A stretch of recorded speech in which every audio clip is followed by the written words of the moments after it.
welcome back to Max Reaction. How are you doing today? Hopefully you're doing good, good. I'm doing good. The new year is almost here. We just got past Christmas. What a special time of year. And of course, for the Philippines, Christmas is still going on because we know how long that season lasts. And it lasts quite a while. All the Burr months, right? Anyway, we're going to react to some history, and this is from Kirby's channel. If you don't know who Kirby is, definitely check the links down below. He has a lot of history lessons. He's Filipino, and you can tell he has a passion for Philippine history and teaching others about Philippine history. He was so gracious to let me use some of his videos. So definitely go support him. I guarantee you will love his channel and you will learn a lot. Anyway, we're going to react to the surprise British invasion of the Philippines. British Occupation of Manila. He's going to teach us a lot of stuff, because every time I watch one of his videos, he teaches me a lot. And I absolutely love his channel, and we should definitely support it. Anyway, let's check out what he's got to say. Let's see what we can learn. Let's talk about it.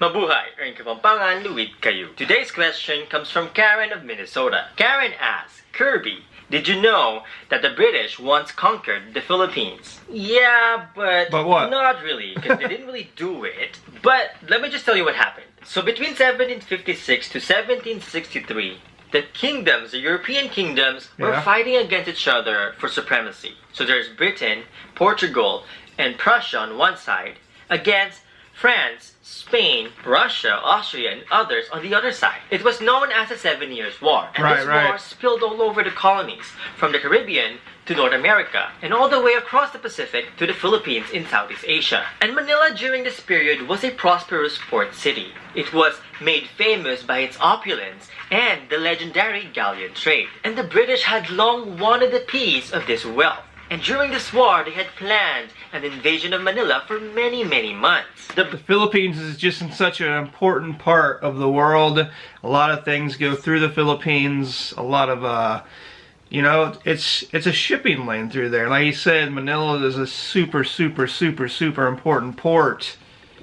British naval forces finally entered Manila Bay on September 23rd, 1762, surprising the Spaniards, who were unprepared. They were caught off guard. They had no idea that the war in Europe and the Americas was coming onto the shores of Manila Bay. The outnumbered Spanish forces sought the aid of Kapampangan warriors, thousands of Kapampangan warriors, to defend the islands from British invasion. A ferocious battle ensued and lasted until October 6, 1762. It was also recorded that the British fired upon the city of Manila over 5,000 bombs and over 20,000 cannonballs. This resulted in the unsurprising defeat of the ill-prepared Spaniards. And thus, the British captured the city of Manila, then known as the greatest Spanish fortress in the Western Pacific. And the key factor that he keeps repeating himself is surprise. Surprise is the ultimate tool in any kind of war, especially wars back then when you didn't have all the intelligence and you could see things coming. Surprise. We know how well the Spaniards fight, but in this case, this instance, they were surprised, and you heard what he talked about. This also resulted in the sacking, the looting, and the pillaging of the city of Manila, where houses, churches, and other buildings were burned, where people were either killed, tortured, or raped. And millions worth of treasures were either stolen, lost, or destroyed. And to add insult to injury, the British demanded a ransom of 4 million Mexican silver dollars to save what remains of the city and its people from being turned into ashes.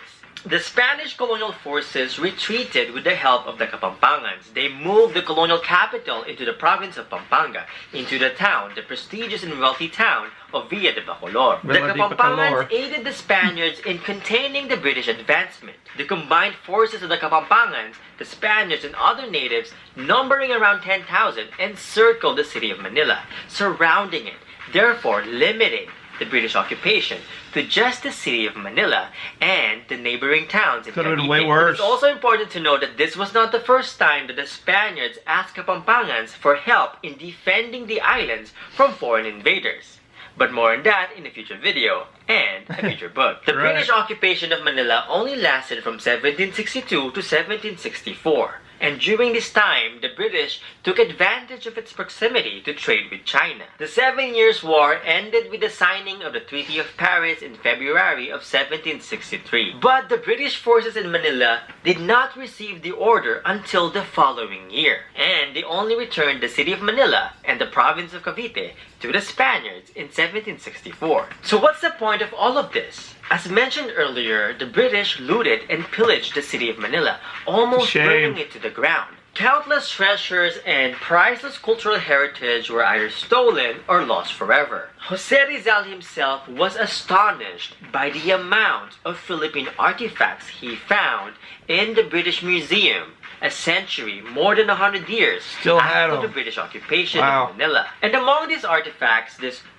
priceless cultural treasures and historical artifacts that were stolen from Manila included the Boxer Codex and Antonio de Morga's Sucesos de las Islas Filipinas, two of the most important primary sources in early Philippine history. But the long-lasting significance of this occupation was actually exposing the weakness of the Spaniards, exposing that Spain was no longer the most powerful empire in the world. This weakness resulted in several uprisings against Spanish rule over the Philippines, including Diego Gabriela Silang's revolt to liberate Ilocos from the Spaniards in 1763, and later revolts in places like Pampanga and Pangasinan. And it was also during this time that the British freed Sultan Alimuddin I of Sulu from being held a prisoner by the Spaniards in the city of Manila. And as a result, the Sultanate of Sulu aligned itself with the British against the Spaniards, and the increasing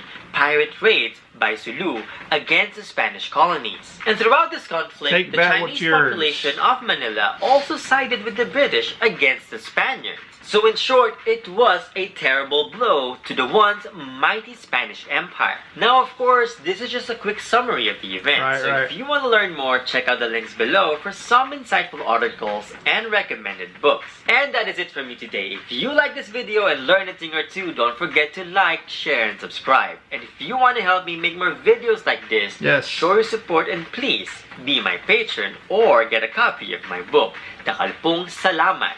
See you next time, where in Tagalog kita-kits and in Kapampangan, Mikitix. So you just seen how enthusiastic he was in teaching Philippine history, and I learned a lot about it. He made big, valid, key points. You know, this battle, or whatever you want to call it, it showed vulnerabilities to the Spanish. It showed the world that Spain is not invincible here in the Philippines. That there is cracks that you can exploit. And, you know, as we've seen, British taking over Manila. And it's a shame that Manila has went through so many battles and so many wars, because, like he said, it's lost a lot of artifacts, a lot of history that we may never know again.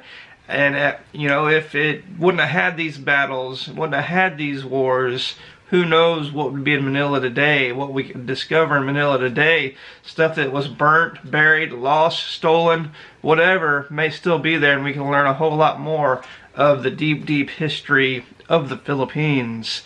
It's just a shame that, you know, battles like this took, and people are like, well, let's set everything on fire, let's destroy it. That's never a good way to go. You know, and that happens in different places nowadays, you know. For instance, like ISIS, they've destroyed so much stuff in the Middle East and other places that we'll never get back, you know. So it's just, you know, history comes with a lot of dark patches, definitely. But I learned a lot, and you can learn a lot through Kirby. I highly recommend his channel. I absolutely love it.